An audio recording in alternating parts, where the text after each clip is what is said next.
چنگیز خان کی نسل سے تعلق رکھنے والے اس مسلم حکمران کے معاملے میں متعصب اور کینہ پرور مورخ دروغ گوئی سے کام نہ لیتے تو آج سکندر اعظم کی بجائے امیر تیمور کا نام گونج رہا ہوتا۔ سائبیریا کے برفانی علاقوں سے خراسان کے گرم مربوط ریگزاروں تک اس نے فتح کے جھنڈے گاڑ کر اپنی وسیع و عریض سلطنت قائم کی۔ اس کی خون ریزی اور شقاوت کا تذکرہ تو نہایت شدت کے ساتھ ہوتا ہے، لیکن اصاف حمیدہ کو یکسر نظر انداز کر دیا جاتا ہے۔ اس میں کوئی شک نہیں کہ وہ جنگ و جدل کا دل دادا تھا۔ اسے دشمن کے تن سے سر جدا کرنے کے بعد خون کے ابلتے فوارے کو دیکھ کر راحت محسوس ہوتی، اور وہ چنگیز خان کی طرح انسانی کھوپڑیوں کے مینار تعمیر کیا کرتا تھا۔ وہ جس شہر کو فتح کرتا، اس کے تمام مرد قتل کر دیے جاتے اور سب عورتیں باندیاں بنا لی جاتی، تاکہ اس کی فوج جس شہر کو فتح کرنے نکلے وہاں اس انجام سے بچنے کے لیے لوگ مزاحمت نہ کریں اور ہتھیار ڈال دیں۔ جس کے نزدیک بے وفائی اور غداری ناقابل معافی اور ناقابل تلافی جرم تھا۔ جو بھی اس کے ساتھ غداری کا مرتکب ہوتا، اسے زندہ پکڑے جانے پر یہ سزا دی جاتی کہ جلاد سرعام اس شخص کی کھال کھینچتا۔ اگر یہ شخص کھال کھینچنے کے بعد بھی بچا رہتا تو اسے ابلتے ہوئے تیل کے کڑاہے میں ڈال دیا جاتا، لیکن دوسری طرف اس کی علم دوستی کا یہ عالم تھا کہ محض ایک کتاب کے صدقے پورے شہر کی جان بخش دیتا۔ شاعر، ادیب، علماء، محدث، مفتی، قاری، حفاظ، سائنسدان، مصنف، خواہ ان کا تعلق کسی بھی مذہب، معاشرے، ملک یا قوم سے ہوتا، تیمور ان کے ساتھ انتہائی تعظیم و تکریم سے پیش آتا۔ تیمور خود بھی صاحب علم و عرفان تھا، اس لیے علم کا قدردان ہونا فطری بات تھی۔ ایام جوانی میں تیمور نے فرقہ اسماعیلیہ سے تعلق رکھنے والے نامور صوفی سید الدین محمودی شبستری کی شہرۂ وفات کتاب گلشن راز پڑھی۔ اس تصنیف نے تیمور کو اس قدر گرویدہ کر لیا کہ جب ایران کی فتح کے دوران مشرقی صوبہ آذربائیجان کی اینٹ سے اینٹ بجاتی ہوئی تیموری افواج شبستری نامی شہر میں داخل ہوئی تو وہاں کے باشندے اپنی جان کے خوف سے بھاگ نکلے، مگر امیر تیمور کے حکم پر منادی کرا دی گئی، اہل شبستر واپس لوٹ آئیں، ان کی جان و مال کی حفاظت کی جائے گی۔ مکینوں کی واپسی کے بعد مردم شماری کرائی گئی کہ کتنے افراد کی عمریں 15 سال سے زائد ہیں۔ معلوم ہوا شبستر میں 3891 مرد و زن کی عمریں 15 سال یا اس سے زائد ہیں۔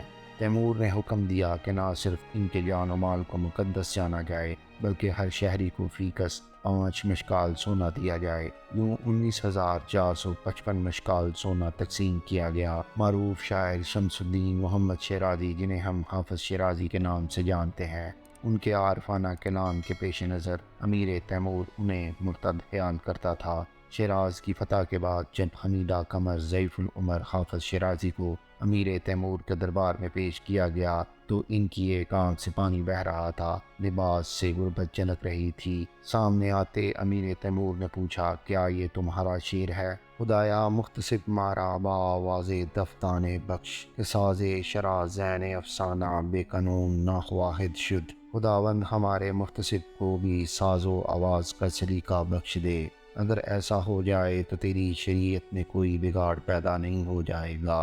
امیر تیمور غصے سے تمتماتے چہرے کے ساتھ گرج کر بولا، ڈٹائی کی بھی حد ہوتی ہے، تیرا یہ شعر دین کی تحقیر نہیں تو کیا ہے؟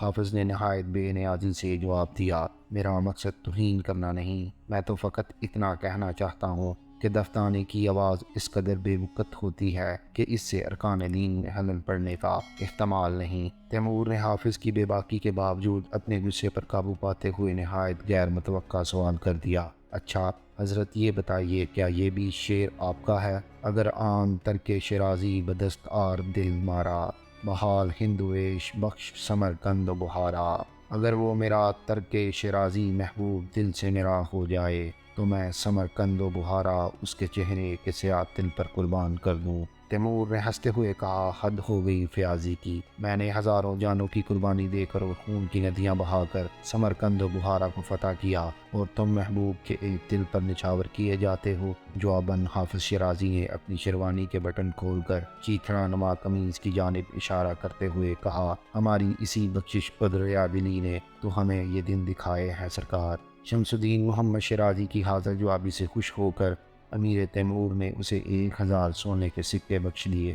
حافظ شیرازی کے برعکس فردوسی کی شاعری تیمور کو بہت پسند تھی، حالانکہ فردوسی پر کفر کے فتوے لگے اور بعد ازاں مرگ مسلمانوں کے قبرستان میں دفن ہونے کی اجازت بھی نہ مل سکی۔ خراسان پر چڑھائی کے دوران نیشاپور کو فتح کرنے کے بعد تیمور نے شہر طوس پر کسی مزاحمت کے بغیر قبضہ کر لیا تو اسے یاد آیا کہ یہ تو اس کے فردوسی کا شہر ہے۔ فردوسی پر کفر کے فتوے کی خبریں اس نے بھی سن رکھی تھیں اور اطلاع یہی تھی کہ فردوسی کو اپنے آبائی باغ میں دفن کیا گیا ہے۔ جب تیمور اس کی قبر تلاش کرتے ہوئے مذکورہ باغ میں پہنچا تو معلوم ہوا وہ باغ اجڑ چکا ہے، اب تو وہاں ویرانی سی ویرانی ہے اور خرد جاڑیوں کی بہتات میں الوؤں کا بسیرا ہے۔ تیمور کو یہ دیکھ کر سخت افسوس ہوا کہ اتنے بڑے شاعر کے ساتھ ایسا ناروا سلوک کیا گیا ہے، یہاں تک کہ اس کی قبر کے سرہانے کوئی پتھر بھی نہیں رکھا گیا تاکہ اس کی قبر کا نشان نہ مٹنے پائے۔ تیمور نے اسی وقت اپنی نگرانی میں اس کی قبر کی مرمت کرنے اور اس جگہ کا مزار بنانے کا حکم جاری کیا۔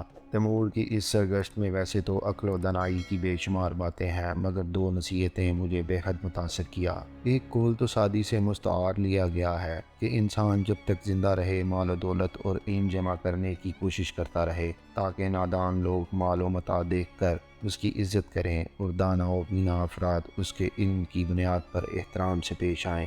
دوسری نصیحت کا تعلق شراب و شباب سے ہے۔ تیمور کا ایک جملہ جو کئی کتابوں پر باری ہے، اس کا مفہوم میں اپنے الفاظ میں یوں بیان کروں گا کہ عورت مرد کے لیے آفت جان ہی نہیں، دشمن عقل و ایمان بھی ہے۔ کوئی شخص خواہ اس کا تعلق کسی بھی شعبہ زندگی سے ہے، اگر وہ آزمائشوں سے سنخرو ہو جائے، ایک شراب اور دوسرا شباب، تو دنیا کی کوئی طاقت اسے مغلوب و مفتوق نہیں کر سکتی۔ یہ دونوں چیزیں ام الفساد ہیں۔ یہ دونوں جب جس ترقی یافتہ اور کامیاب شخص کی زندگی میں آتی ہیں، اسے تباہ و برباد کیے بغیر واپس نہیں جاتی۔